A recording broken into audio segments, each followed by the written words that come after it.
Hey NBA 2K fans, it's John Marcus of Real 2K Rosters.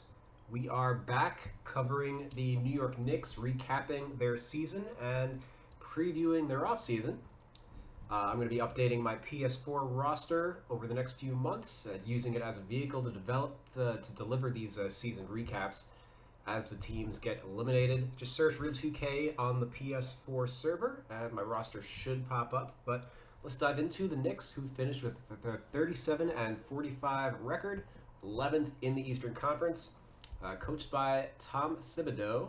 The Knicks had the 22nd most efficient offense and 11th most efficient defense this year. Last year they ranked third defensively, so they had a little bit of slippage on that end. And offensively, they were not great last year, but they were even worse this year. Part of that was due to injuries. As far as Thibodeau goes, I don't want to talk too much about him, but in my opinion, I think the best way to summarize him is nobody works harder at being the best mediocre coach in the NBA.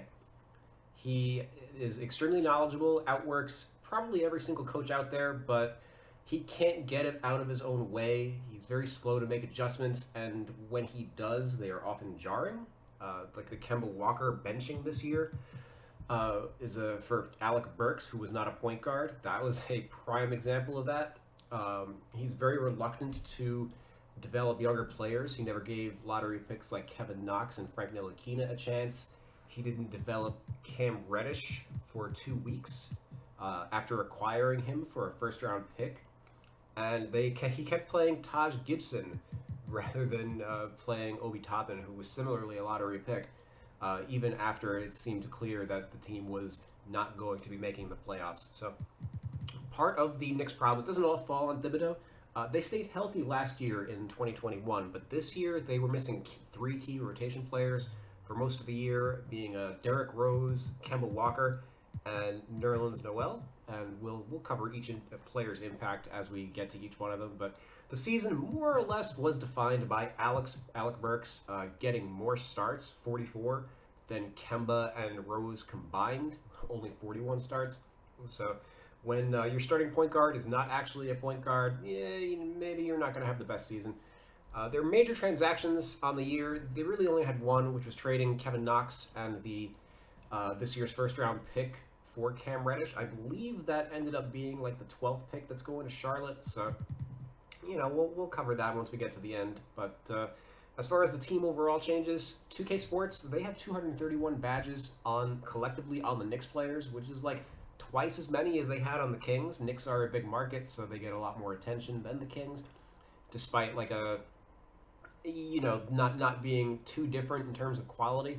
But some of that I thought, like, I ended up adding 148 badges to this team, so I have 379 badges total on this Knicks team.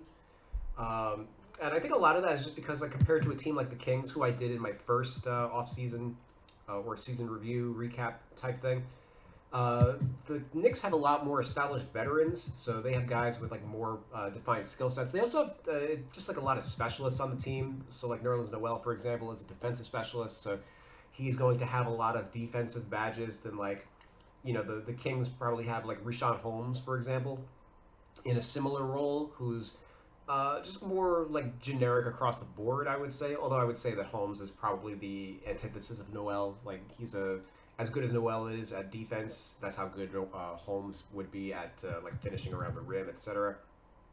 But I digress. So I think that's why I ended up with so many badges on the Knicks. Let's jump into them. We've got Julius Randle at an 85 overall, this ranks him as the number 7 power forward in the league. He's 4 points better than the position average for starters. It was kind of a mixed bag season though for Randle, even though he's the number 7 power forward. Like, that doesn't mean that's not actually that great, because there's a huge separation between like Giannis Antetokounmpo at number 1 and the rest of the field. There's a lot of guys in like this 85 to 87 kind of range, and Randle was number 7. Regression to the mean for the 2021 Most Improved Player of the Year. He shot a career low 41% from the field.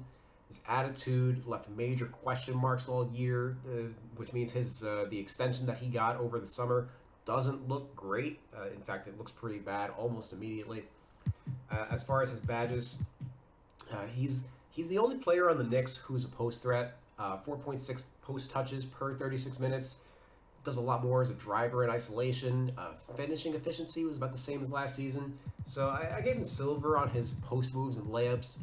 And worth noting that I've got silver. Where is it? Oh, it's in the shooting section. But I've got silver fade ace on him because he takes 2.1 fades per 36 compared to 0.3 hooks. And this is kind of a weird, like 2K has him inverted. They have him with like a 60 post fade rating and a 75 hook rating. And they have him with the bronze hook specialist. So what I did was I gave him a fade ace silver because this is where he gets the majority of his post touches. And I removed his hook specialist badge because he's not really taking hook shots at all. He's more of a face hook player than a back to the basket guy. As far as his shooting, Randle, as we mentioned, he did not shoot well this season. Back to the mean, last season's 41% three-point shooting was more or less an aberration. He was only at 31% this year. On spot-ups, he was 21st percentile this year, 77th percentile last year, so completely fell off. And from the mid-range, which is where he did a lot of his damage, as we mentioned, post fades are a big part of his post-game.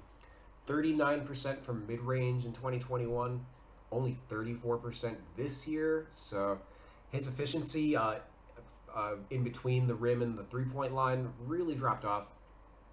And as a result, I dropped a bunch of his badges, like catch and shoot, that's down to a bronze. Most of his badges are difficult shots, silver, circus threes. He's still able to score off the dribble compared to like the average NBA player, but his efficiency wasn't really there, so a lot of these just kind of dropped off.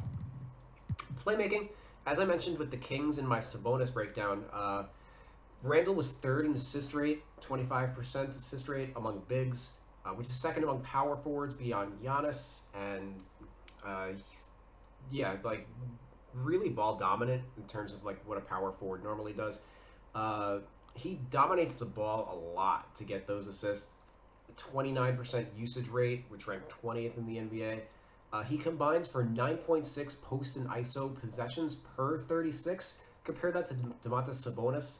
Sabonis was 5.4 ISO in post possessions per 36. So Randle's doing twice as much on the ball that Sabonis is.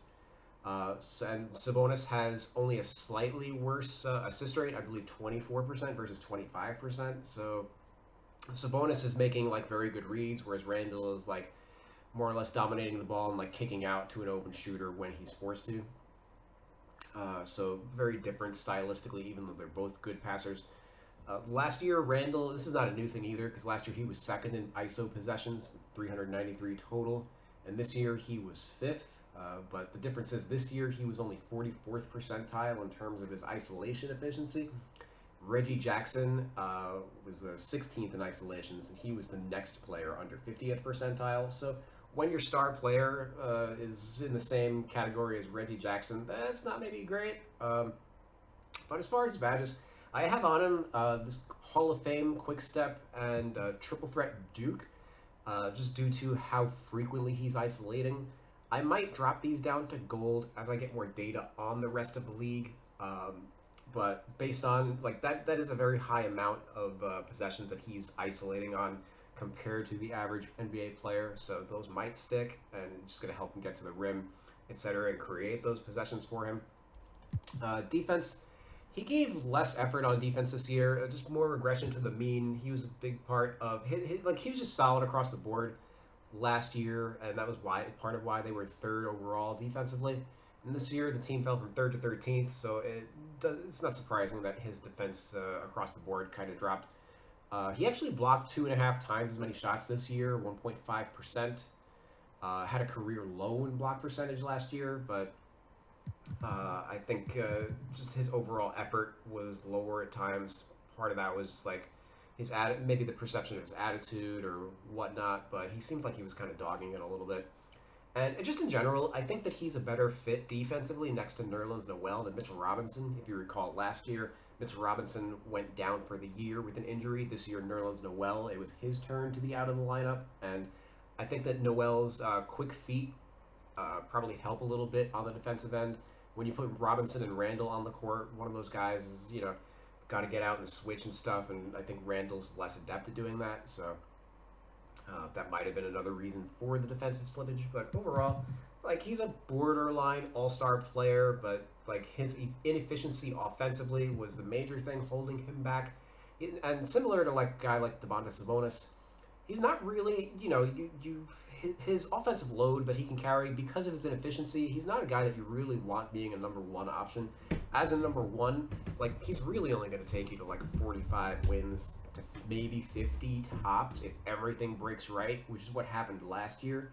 But this year we saw the results when everything didn't break right. The Knicks had a lot more problems. So let's move over to Derrick Rose, who I've got pegged as the second best guy on this team. He only played 26 games and 636 minutes this year. His injury more or less derailed the Knicks season and is what led to the Alec Burks at point guard nonsense. He'd actually started his last 3 games before he went down with injury. And it's worth noting, he's arguably their second best player despite coming off the bench. The plus minus data between like Kemba and Derrick Rose was night and day. Derrick Rose, of course, leading that second unit with the Knicks. I have him as the 21st overall point guard in my roster at present. He's the top rated backup in the NBA, a smidge better than Jordan Poole. Jordan Poole obviously was much healthier this year. And Rose, he's Thibs' guy, they dating back to their time with the Bulls. And Thibs' loyalty to Rose might have ultimately hurt the team. The Knicks gave $14 million per year to a player with Rose's injury history, compounding that by also bringing in Kemba Walker as like the handcuff to him. Not exactly a great bet to stay healthy. Rose's last game of the season was December 16th, so I mean, none of this was exactly a surprising result. He's also declined steadily over the last 2 years.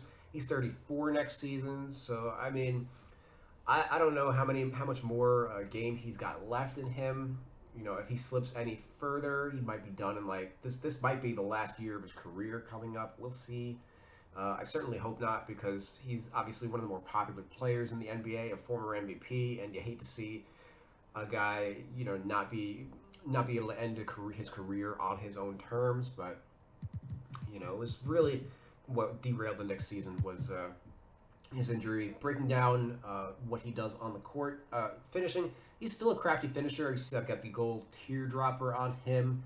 But he got to the free throw line at a career low rate. Again, coming back from injury once again. Like, this is something to keep an eye on, because this was, that's his data based on the pre-injury before he got hurt. So if he was already not looking to get contact prior to the last 2 seasons, we'll see how he is coming back from this injury. He needs to be able to get to the rim to keep defenders honest with his shooting, which is much improved. But so the badge change that I made is I removed Fearless Finisher for him.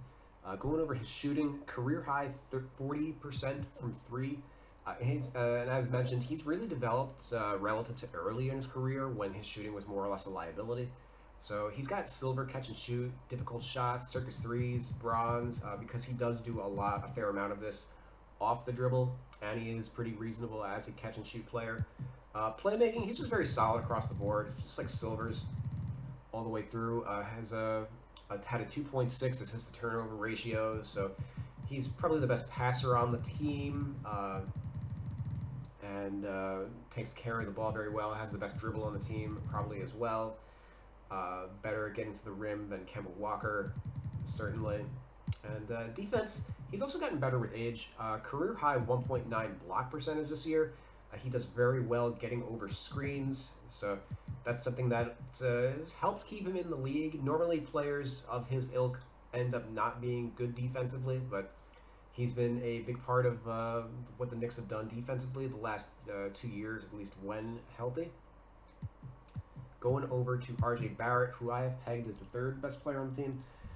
He's the 18th overall small forward in my roster. Worth noting that I dropped his rating considerably from 2K Sports. It's not often when I do, but RJ Barrett is one of the players that they have extremely overrated. They have him at an 85 overall. It's usually players like Barrett and Tyler Hero and tend to end up getting overrated because 2K is still looking at like points per game as like a measurement, and part of that is because like we as fans are still looking at points per game. as an evaluation tool. And I mean, Barrett had a career year by counting stats. He averaged 26 and 3 in 35 minutes per game.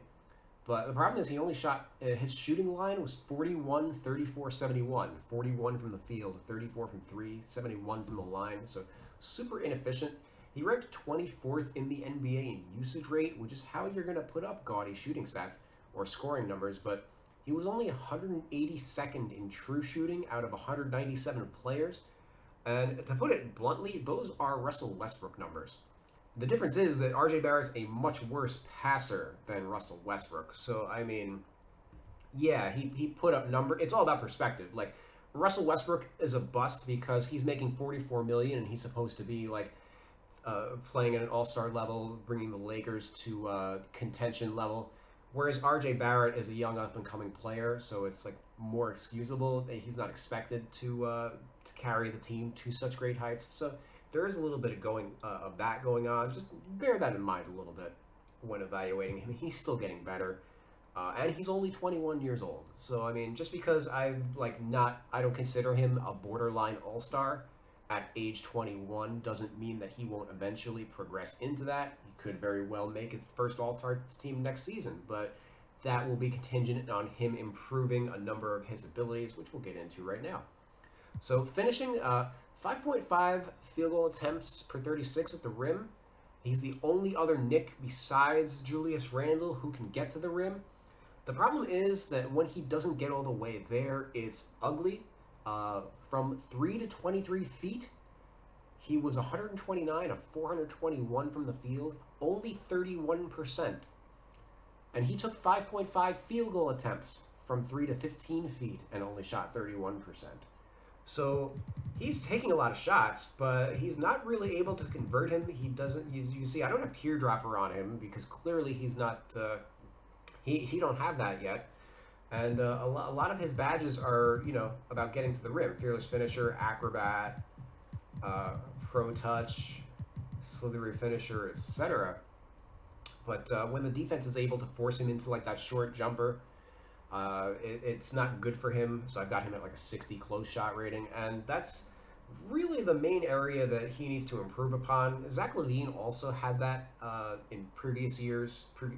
I think 3 years ago, LaVine shot like 20% on these short mid-range shots, and once he cleaned that up, that's when he ascended into all-star status. So certainly this is fixable for Barrett, and he is at the same kind of got the same build. He's a 6'6", 210, 215, pretty solid athlete. Not quite as explosive as LaVine, but overall, he's also going to be more durable throughout the year as well.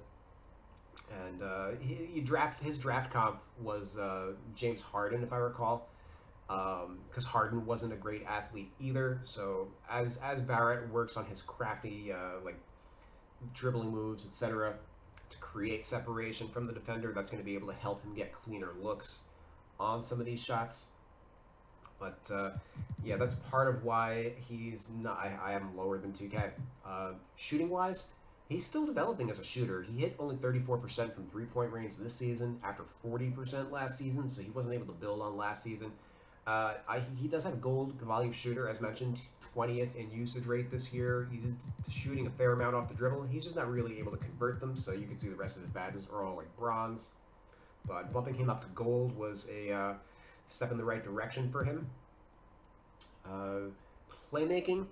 His assist percentage, not really. It's trickling up 1% each season, so he is improving, but he hasn't taken like a major leap. He's not able to be the primary ball handler on the team, as you may have noticed with it was Alec Burks as the starting point guard on the New York Knicks, not RJ Barrett. And it's kind of a knock against him. You would typically see a player like Barrett get thrust into that role, but he's just not good enough at it yet. He's only an average creator for a wing. And so thus most of his badges are for shot creation. You see, got the gold glue hands, unpluckable, handle for days, etc. But no dimer, no floor general, anything like that. Quick first step he's got, triple threat juke. So he's also not the greatest like isolation offensive player in the world. He's still doing a lot off the pick and roll. So that's something that he can improve on moving forward. Of course, A lot of those touches were going to Julius Randle, and the team may next season transition from Barrett to Randle as like the primary option. So it's just a situation to keep an eye on. If Randle and Barrett shift roles in terms of like the pecking order, then we're going to see Barrett jump up and Randle probably continue to drop down a little bit. And defensively, though, that's where I think Barrett has like the most upside. He's one of the best wing defenders in the NBA. Uh, if you recall, he locked down Jason Tatum in the season opener this year, and he just more or less played at that level throughout the year. Isolation defense, he was 87th percentile in 59 possessions. But worth noting, though, that so I gave him gold clamps, but he was last on the team in deflections, 1.0 per 36. It was lower than Julius Randle and Jericho Sims. So even though he's a great like one-on-one defender, he's not gambling at all. He's not so he's not making he doesn't make good reads on like the passing lanes or anything. He's just very focused on sticking with his man. So his on-ball defense is he's got high badges in that, but he really doesn't have anything related to ball theft like pickpocket, interceptor, etc. That also obviously reflects in his ratings. So yeah, Pick Dodger is another big one. Tireless defender. He plays a lot of minutes, obviously, on a Tom Thibodeau team. And, yep, let's go on to Mitchell Robinson, who I have presently as the 20th overall center. He's a poor man's Rudy Gobert for the most part, an unrestricted free agent. So I'm curious to see what kind of contract he'll get in unrestricted free agency, as Rudy Gobert, he got a massive deal when he was a free agent. Or I think it was an extension, or whatever the case. He's making like $40 to $50 million a year on his contract. Mitch Robinson's more or less like I said, a poor man's version of that. He is primarily a defensive player, only finishes at the rim, but does so at an extremely efficient rate. He had a career high 76%, a 76 field goal percentage this year, which, well, again, a career high, but didn't take enough shots to qualify for the NBA leaderboard. He led all Knicks centers with 11 usage. This is kind of a staple of Tom Thibodeau. He does not look for offense at all from the center. He more or less is playing 4-on-5 on the court. So for Robinson to lead the team with only 11 usage, that's pretty much the lowest usage starting center in the NBA by far. There's a couple players who are kind of in that range, but they will also usually have like a handcuff on the bench. Like they'll have like a Montrezl Harrell or some other offensive-minded defender or center rather behind them. The Knicks, they just all have low usage bigs in their rotation, so it kind of creates problems. That's part of the problem with the Knicks. They aren't able to adjust in games where they need more offensive punch from the center. You know, Thibs is not willing to go with Obi Toppin at center. They just kind of stick with the same thing and don't make any adjustments. But part of the reason why Robinson is so efficient is we see this Hall of Fame putback boss. He's been elite at offensive putbacks throughout his career. He's typically in the 90th percentile range. And it's worth noting that the one badge I did drop for him this year, Lob City Finisher, this previously I had at Hall of Fame, and I dropped this all the way down to silver. And the reason why is his alley-oop rate was cut in half, 1.09 per 36 versus 2.15 last year, alley-oops that he was taking. He dealt with nagging leg injuries all year, so and he missed all of last season as well with injuries. So this was probably just him being a little more cautious, especially with his impending free agency. The added weight that he put on also makes him a little less explosive. He's listed at 240, but he's probably closer to like 280, around like Embiid size. So again, that's like not, as players get bigger, they're going to be a little more grounded. Obviously, Robinson still has great length and size and like pop, and obviously the strength now to like power through guys more. Like his alley-oops from when he was a rookie were like pretty freakish, to be honest, but he's not really getting the same type of looks, so I dropped his badge. And defensively, obviously, he doesn't do anything shooting-wise or playmaking. I think he has the lowest assist rate in the NBA, if not, like he's definitely bottom five. It's only like 2 or 3%. And shooting, he took 10 shots from 3 to 10 feet this year, and that was as far as he got. So not a post threat at all. That's worth mentioning. Only 0.5 field goal attempts per 36 from 3 to 10 feet, which is where guys usually get their hook downs and stuff. So he's literally all just like putbacks and lobs at the rim. That's his offensive contribution. But defensively, 7.1 block percentage this year, which ranked second in the NBA. That was a bounce back. He had slipped to 5% last year, was dealing with some injuries. It's kind of been the MO for him throughout his career. But he was second in 2020, so second this year. He's now back to normal. He's not the defensive rebounder that Rudy Gobert is. That's worth noting. So definitely some improvement that he can make on that end. That would probably boost his rating like 2 or 3 points alone. So he's got gold rim protector. I dropped that down to silver last year based on his decline. But overall, pretty solid player, and one of the reasons why the Knicks, even though they were a bad team, they were a plus defensive team. Let's actually jump over to Alec Burks, who is again the starting point guard for the team. I have him at small forward, which I guess I'll explain. So as far as Burks went, he played a career high 81 games this year, and it was only his second time playing more than 70 games. He dealt with a lot of injuries earlier in his career, especially with the Jazz. He became kind of a journeyman before finding a home with the Knicks last season. And he played a career high 2,318 minutes as a result, so good for him. Started at point guard, though, so even though he had a career here, it was kind of a weird season for him.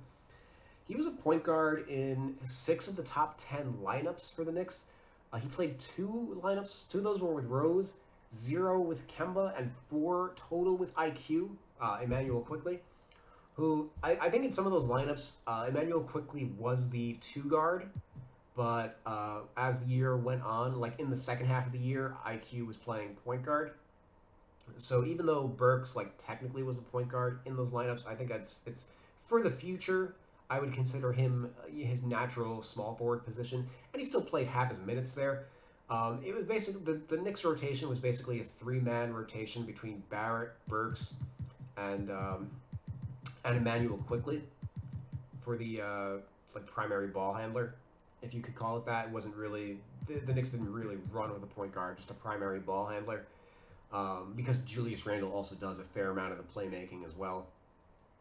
But pre-All-Star break, Burks averaged 11 points, 4 rebounds, 3 assists, only 54% true shooting in 27 minutes per game. So he's kind of been struggling, but like as the year went on, he got stronger. Post-All-Star break, 14 points, 6 rebounds, 4 assists, 59 true shooting, and played 34 minutes per game.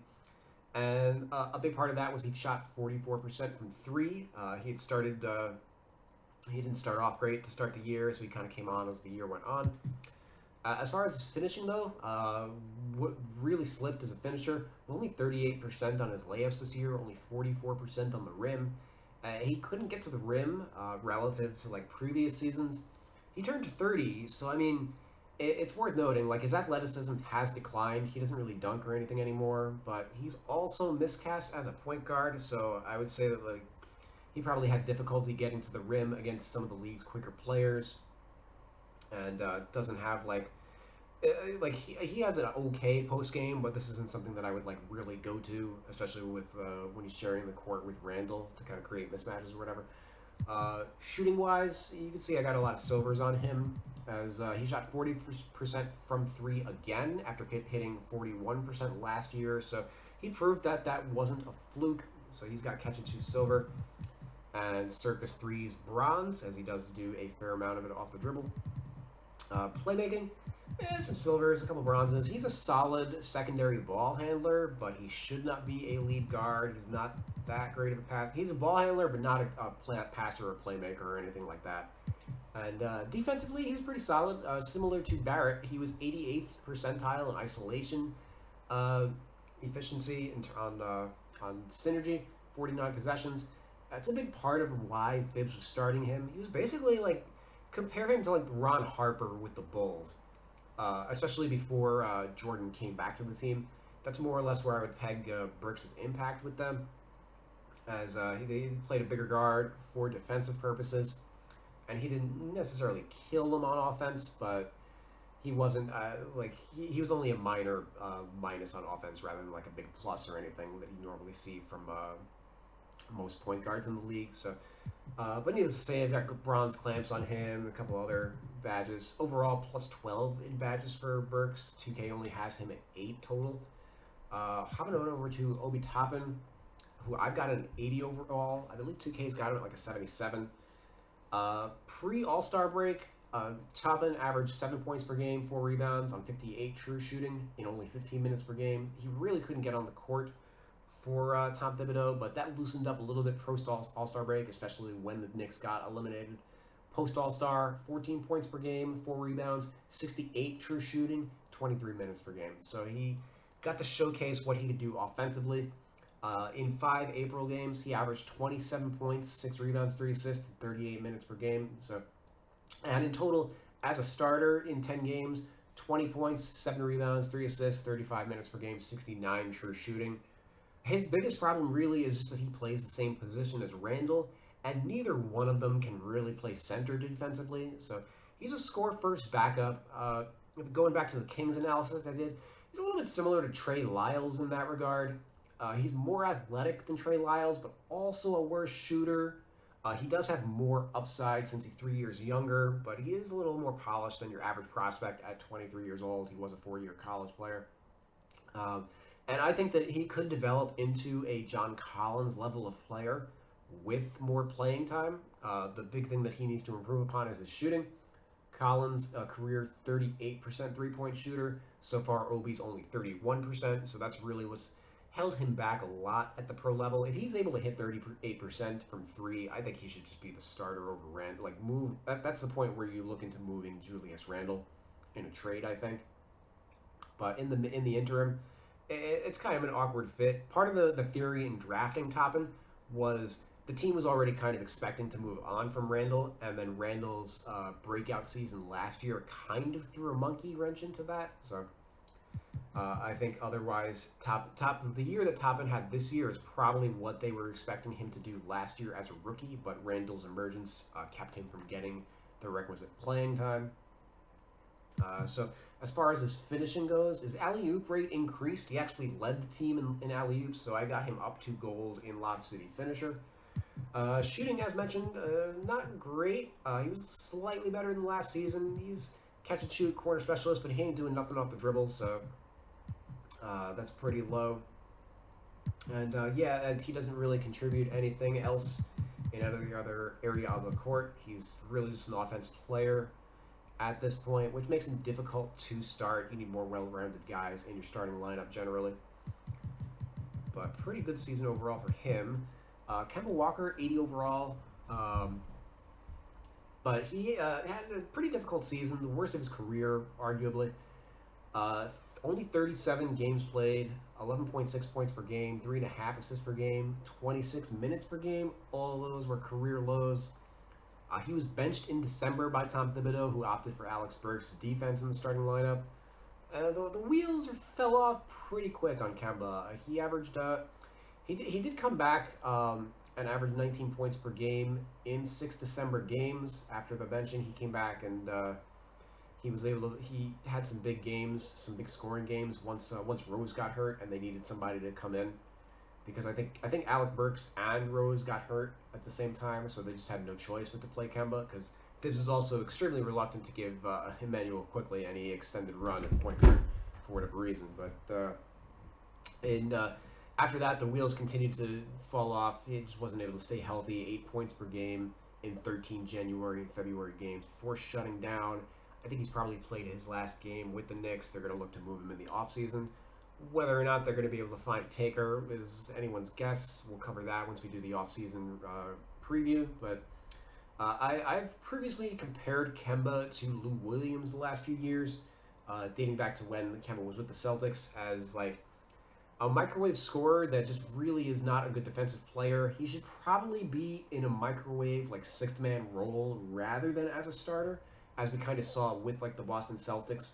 he was just taking shots away from Jaylen Brown and Jason Tatum, and not, they needed a guy like Marcus Smart, guys, defensive players around him, not, they weren't getting anything from having an additional offensive player in that starting unit. So that's more or less any team that's looking to acquire Kemba should be looking at him in that role, I think. I think if he does stick with the Knicks, they should actually probably start Derrick Rose over Kemba Walker, just because Rose is a more all-around player, I think, than Kemba.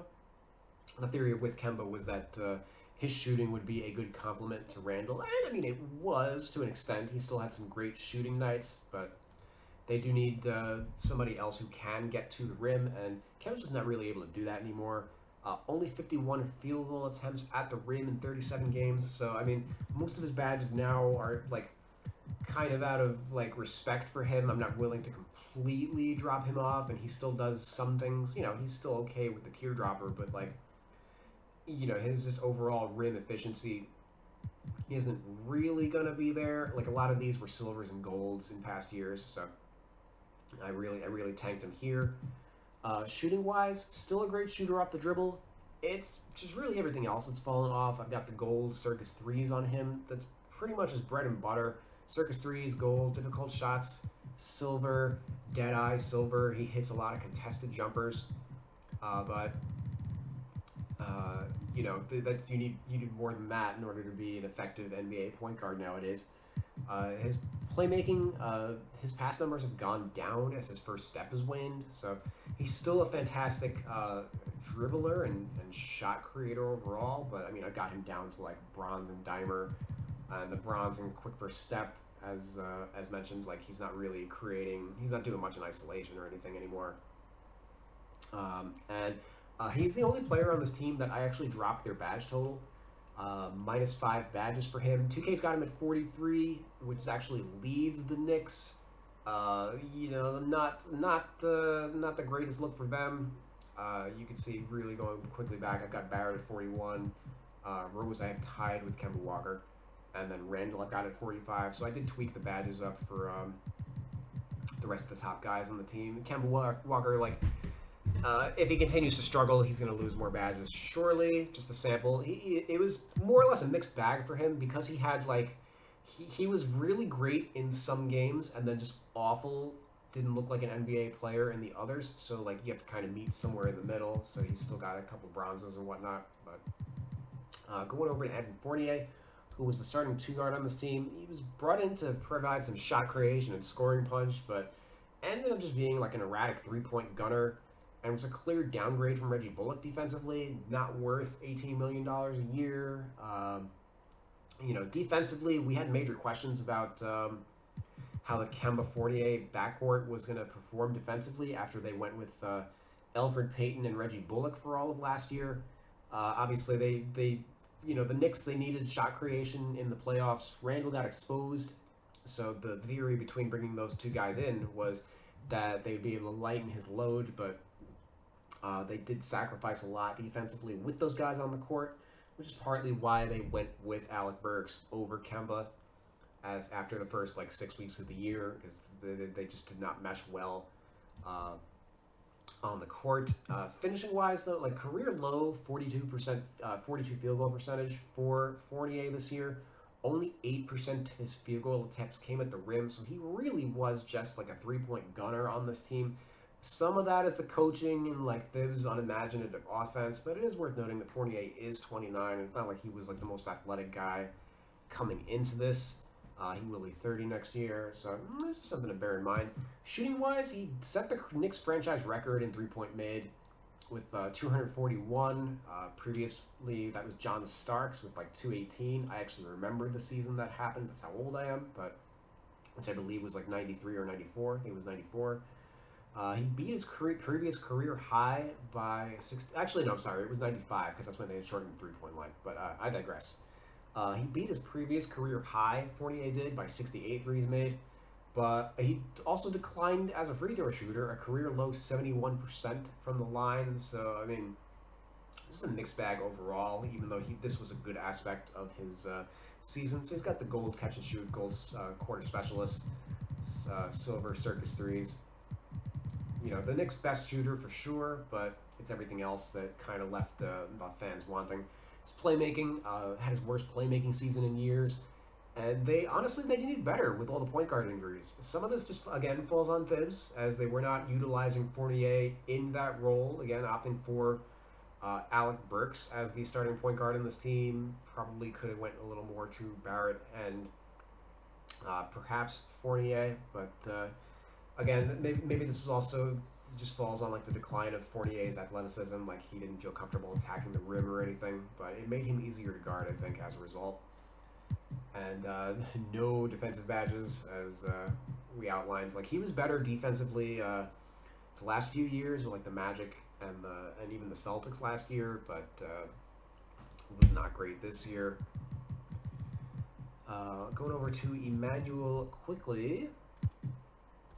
Quickley had a pretty mixed year. Pre-All-Star break, wasn't really a contributor. Kind of hit the sophomore wall. 9 points per game, 3 assists per game, 21 minutes, 51 true shooting. So he just wasn't really a factor in the early going. It's part of why they didn't go to him when Kemba Walker and Derrick Rose went down. But post All-Star break, he got his chance finally. A, due to injuries. B, due to the Knicks being out of the race. Post All-Star break, 16 points per game, 5 rebounds, 5 assists, 28 minutes per game, 60 true shooting. He played a lot more point guard in the second half of the season, and I think that's probably going to be his natural position moving forward. Worth noting that Derrick Rose was only in 2 of his top 10 lineups. Kemba Walker was in 0, and Burks was in all 10. So as I mentioned in the Burks breakdown, like Burks was probably the point guard in a fair amount of those lineups, but I think moving forward, it's reasonable to, if we convert quickly to point guard, which I think he will be moving forward, then we can just reasonably compare like Burks to small forward. And defensively, Burks was probably guarding the wing rather than like the lead guard anyway in this situation. He's probably falling too quickly. So I think that's my case for why I've got him as a point guard on this team. I have which it looks a little awkward here with Kemba Walker. He makes him the third guard, but I think that Kemba will probably be on another team by next season. And obviously they dealt with injuries previously, but yeah, we'll get to some of those guys in a bit. As I struggled a lot with the positions in on this team. They were not very straightforward, as we'll get to in a minute. But quickly, he only started 3 games on the year. Again, Thibs didn't really want to go to him as the starter for whatever reason. He's a shoot-first player and not a good defender, so that probably was a big factor point for Thibs. I personally would start Rose and back him up with IQ, depending on what happens with Kemba, but, I'm not the genius coach, so we'll see. Finishing, his finishing regressed a little bit. Teardropper gold, but he relies heavily on it. He's not great at the rim other than that. He's great at this in-between kind of shot. Last year I had him at Hall of Fame. Like, he was one of the best teardrop guys in the NBA last season. And overall, it slipped a little bit, but still a staple of his game. Shooting-wise, he took 17 threes, 3-point attempts with the defender very tight, 0 to 2 feet. The defender being, which was second most in the NBA. He went 8 of 17 on the shots. So Buddy Hield was 15 of 32. Steph Curry was 7 of 15. CJ McCollum was 6 of 9. So very good company in terms of like the success rates and the players who are able to hit those kind of shots. The problem was he was only 16 to 56 with the defender tight, which is 2 to 4 feet away. So he needs to obviously sample sizes or whatever. I'm sure he's not going to be a 50% shooter normally with defenders in close, but certainly I think that he's got the ability to improve the 16 to 56 mark to like 26 to 56, let's say. So that would go a long way towards his efficiency and making him a deadly scorer like those players. So I've got his dead eye at bronze. There's a few guys with dead eye on the team. Evan Fournier and a few others have bronze, and Kemba Walker's the only one with a silver. I think they quickly can probably overtake Kemba as a contested shot maker as his career moves on. He's only 22 years old, crazy enough, but shooting wise, where he gets the bulk of his damage is off the dribble, circus threes. It's part of what makes his dribble drive game with the teardrop so deadly. And the Deadeye, that's worth noting. Like, I could also bring this up to silver. I'm kind of like on the fence with it. It was in that tier where it's like it was on the borderline. So I look at badges as like it's like kind of like adding +10 to a rating. So like a bronze is a +10 and a silver is a +20, and there's just like no in between. So like where the breakpoints are on the badges, it's not like I can go like a bronze and a half. I think Quickley is like a bronze and a half, but you can't really, or he's a silver, or he's a minus silver, however you want to phrase that. But it's something I've definitely got my eye on heading into next season. As far as his playmaking, he's a decent ISO scorer and developing playmaker, but yeah, I don't have many passing badges on him. It's mostly just shot creation. Overall, I did boost his. I gave him 22 more badges than what 2K's got him at. They have him at 11. And as mentioned, not really a good defensive player. He is pretty good as a pick dodger, playing on the ball against lead guards. But other than that, doesn't really do a ton. Let's move on to Nerlens Noel, who missed most of the season, career low 25 games, worst season as a pro also. He had played 202 of 226 games, 89% of his games over the past 3 years. So he had injury issues earlier in his career and had kind of gotten that sorted out. But then to see him only play 26 games or 25 games this year was kind of a disappointment. Finishing wise, like the injuries I think caught up to him a little bit too. It's reflected in his finishing as well. He only had 3 dunks this year in 25 games. Last year, he had 76 in 64 games. So his dunk rate completely fell off. 12% of his field goals. Last year, 39% of his field goals were dunks. So that was by far the lowest rate of his career. And 12% of his field... alley-oop rate also decreased predictably. So just as a result, Lob City Finisher dropped to a bronze. He had Rise Up, which I removed. Grace Under Pressure, which I removed. It's more like a post-scoring badge anyway. He's got nothing in shooting and playmaking, as mentioned with like Mitchell Robinson. That's not something that Thibs asks from his centers. Defense, though, is his calling card. 4.4 deflections per 36 minutes, which leads all centers. And just to compare, like Alex Caruso had 4.3 per deflections per 36. The only other big in that conversation is Paul Reed, who doesn't really get to play much for the Sixers with 5.3 per 36. And obviously that's a little bit skewed just due to like low minute totals, sample size, garbage time, etc. So, but Noel did the same thing last year with the Knicks as well. So I've got his badge, gold hustler, gold interceptor. This has really been like a staple of who he is as a defensive player. Gold rim protector, as he is a pretty good shot blocker, bronze defensive leader, etc. I consider him a better defensive player than Mitchell Robinson overall. And the fact that the Knicks had to play Taj Gibson heavy minutes this year, again, is a big part of why they slipped to 13th defensively, as Gibson was a year older and not as effective as he was the prior season.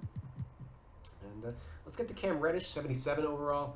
Acquired for Kevin Knox and Charlotte's first-round pick, which ended up 13th overall. I had mentioned the Knicks that it was a 12th pick, but actually the Knicks' current draft pick is 12th overall, and the pick that they traded was Charlotte's first-round pick.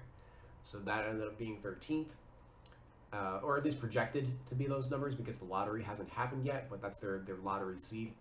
And they should have just kept the first-round pick if Thibs wasn't going to play Reddish any more than he did Knox.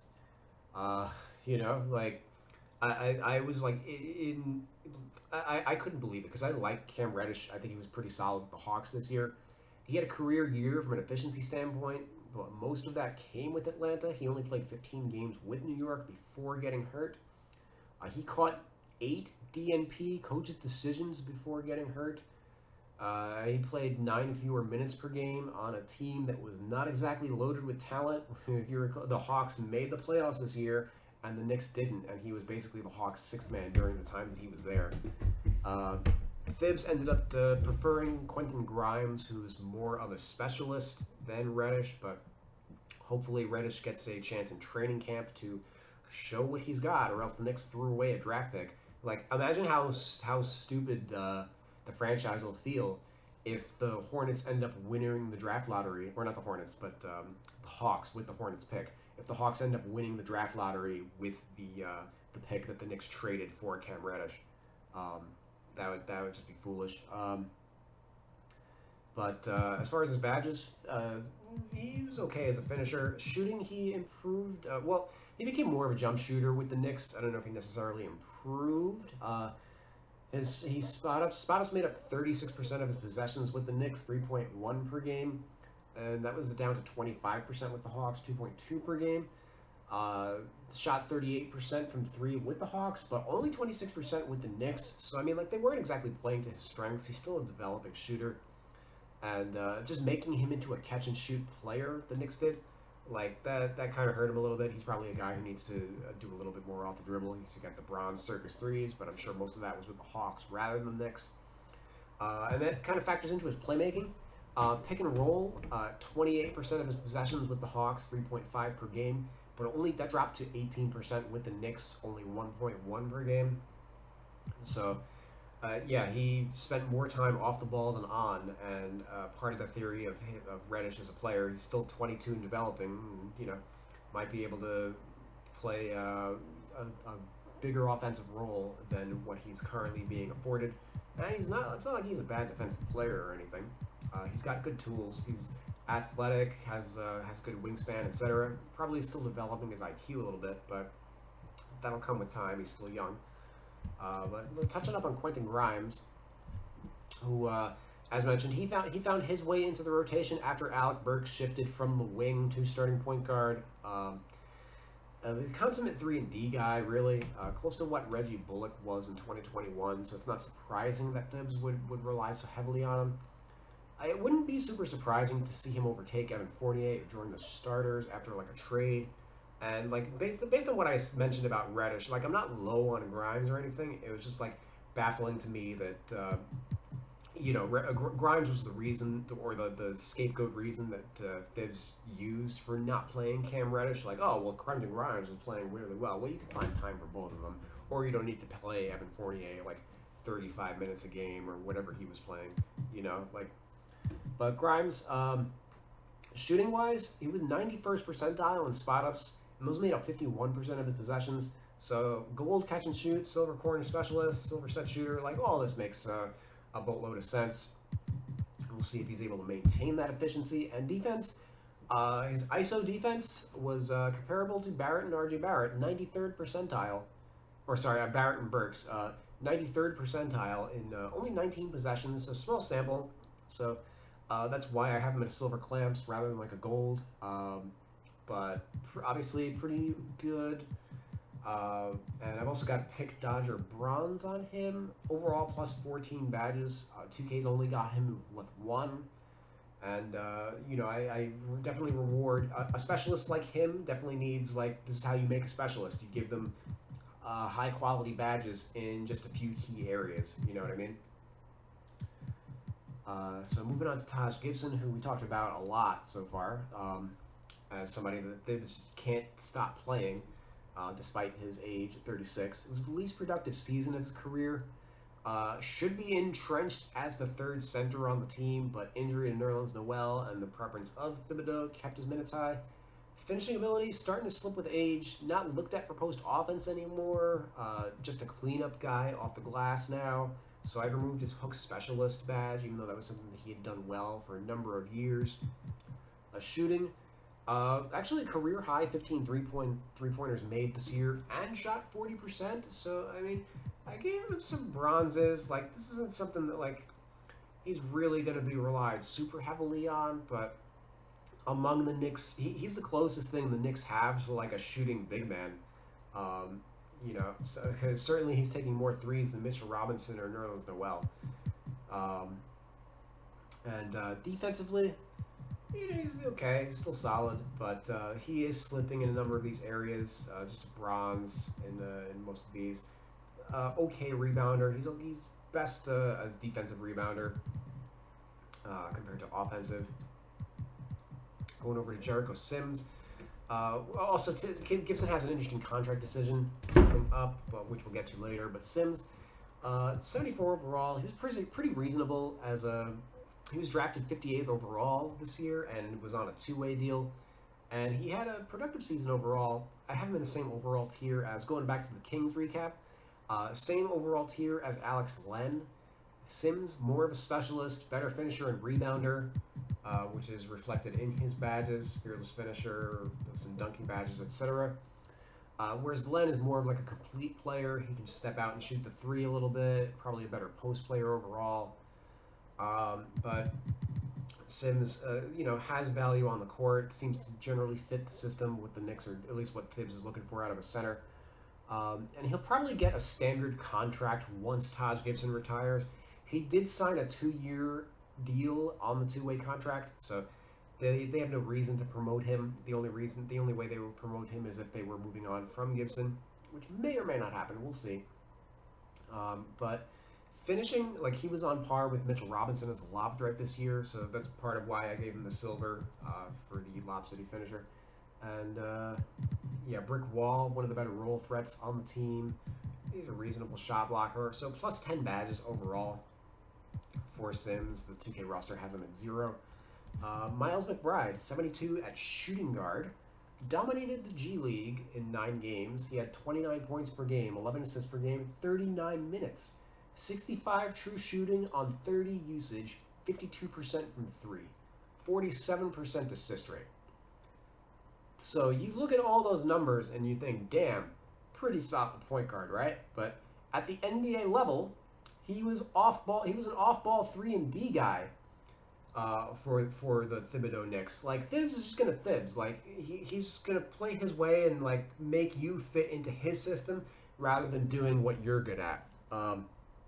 So at the NBA level, 39 true shooting and 14 usage, and a 16% assist rate. 39 true shooting, 14 usage, compared to 65 true shooting and 30 usage in the G League. So McBride played next to IQ in 8 of his top 10 lineups. And if you're considering IQ the 2 guard in those lineups, that's why you would have McBride as a 1, but because I'm considering IQ the point guard, especially later on in the year, and which also can be reflected in their assist rates as well, as well as like their overall shot profiles, I just decided to go with McBride as a 2 guard. I gave him 23 badges. In 2K's got him at 0, and he's probably going to be the leader among, like, he's a fringe NBA player. And I gave him 23 badges. But he has a very well-defined skill set for a fringe player. 3.5 jumpers off the dribble per 36 minutes. So he's got circles, circus threes, bronze difficult shots. As mentioned, he is a good scorer in the G League, and this is the numbers that he did at the NBA level. So even though he wasn't converting them, he was taking them. They are in his bag, and the percentages will probably level out with a more consistent role, not just garbage time and whatnot. Playmaking, he had an 8-to-1 assist-to-turnover ratio, which is insane. Wild shot selection, but he takes care of the ball. So, and defensively, he's not that bad. That's why he was playing, for this team. Pick Dodger Silver, he's pretty tenacious in that regard. Plays really hard, so Silver Hustler, etc. Like, a lot of bronze defensive badges. So he's a player that I'm keeping my eye on. He didn't play much earlier in the year, but as players got knocked out, he played a little more. And because I've got him at shooting guard, that effectively makes him like the third string 2 guard on this team, despite being only 6'1", 195. Maybe he moves back to point guard if they move on from Kemba Walker. If anything, that probably makes more sense. I think I like him a little more as like the third string point guard on the team, because certainly Derrick Rose is going to miss a lot of playing time, or a lot of time with injuries throughout a given season.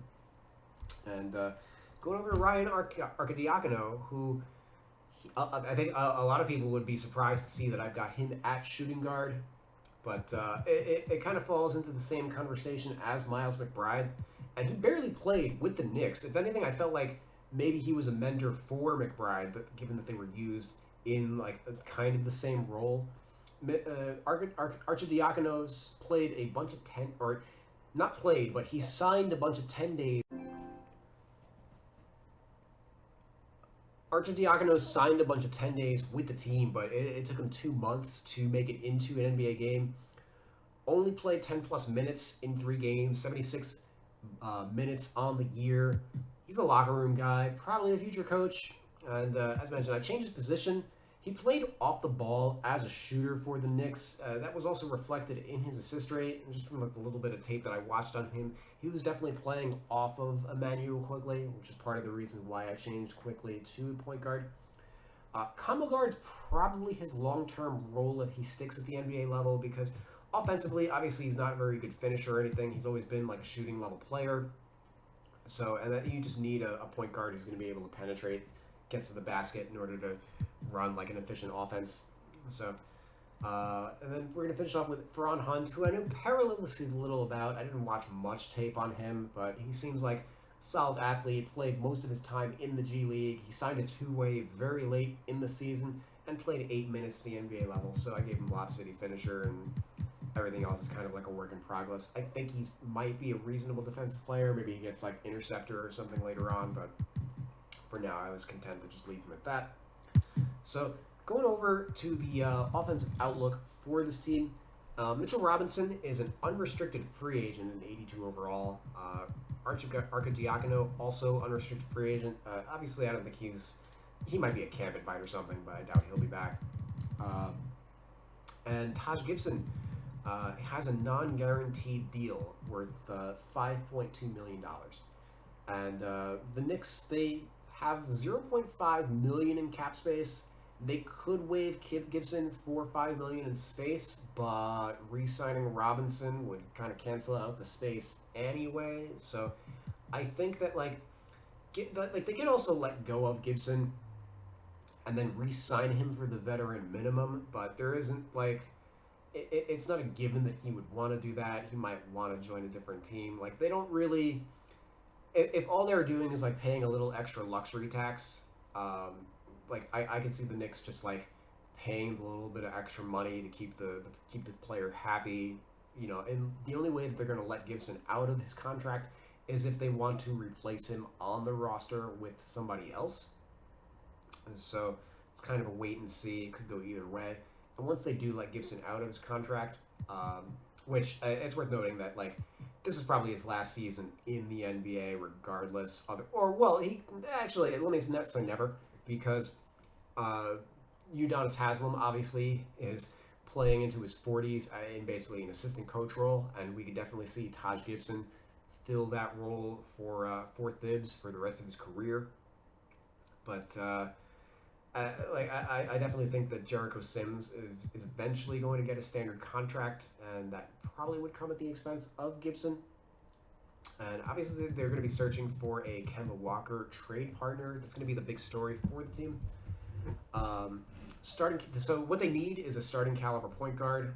Whether that comes via Kemba trade or buyout is anyone's guess. Otherwise, like they're looking at like Immanuel Quickley or Derrick Rose as their starter. Rose has he's an NBA name, but certainly you have a lot of injury questions with him, and I don't think they can get by with just like Quickley and Miles McBride as like the primary backups.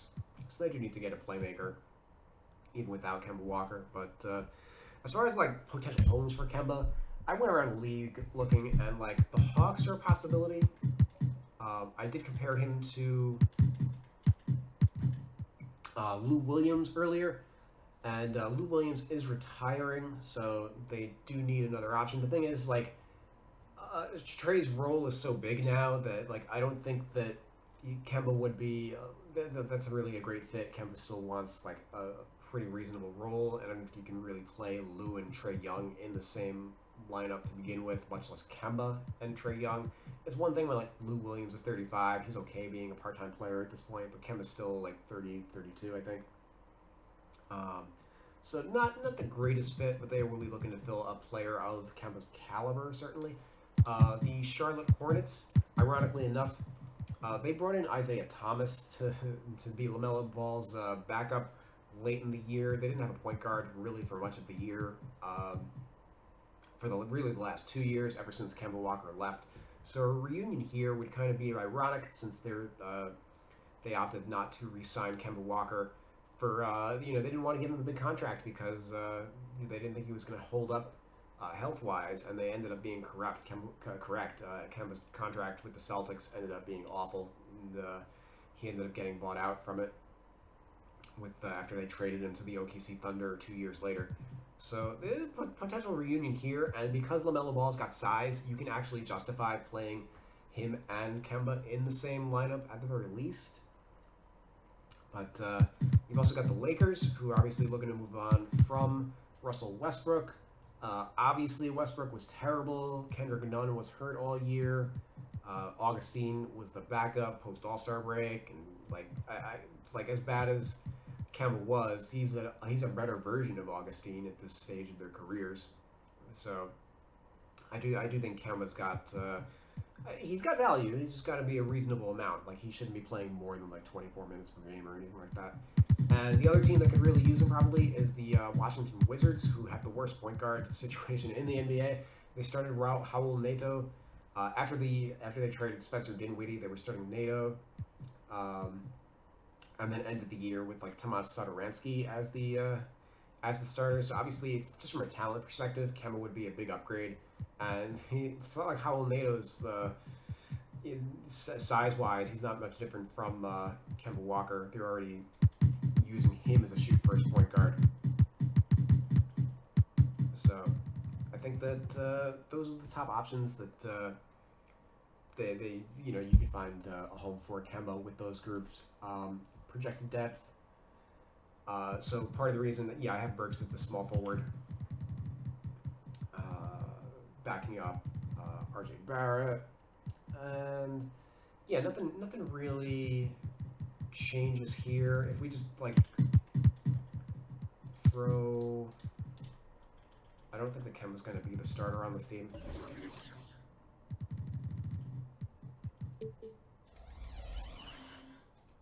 So we'll just do that. Oof. I gotta play around a little bit.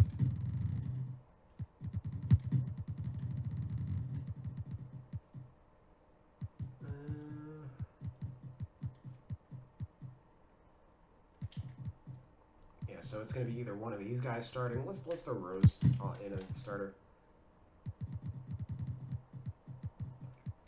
It's more or less where I'd have their depth chart at, with Grimes and Reddish probably switching a little bit. So Reddish is still on like the outside looking in, because Alec Burks would be returning to like his natural small forward. I think they could end up moving on from Reddish as well after not really utilizing him this season. Maybe he gets packaged in like a Kemba deal to bring in like that extra playmaker or whatever. But anyway, that's gonna wrap up the Knicks. This ran on a little longer than usual for me, but I had a lot of thoughts on this team. The Knicks are my local team, so and I did spend a lot of work on them relative to like the average team, just because I had a lot of anecdotes, and just figuring out their exact positions took a lot of work, so I wanted to showcase a lot of that. But that wraps up the Knicks. Keep an eye out for the next team recap video. We're going to be doing the Los Angeles Lakers, as they are the next team alphabetically in the pecking order among the eliminated teams. So be sure to subscribe to the channel so you don't miss out on that. Thanks for watching and listening, and I'll check you guys out later. Peace.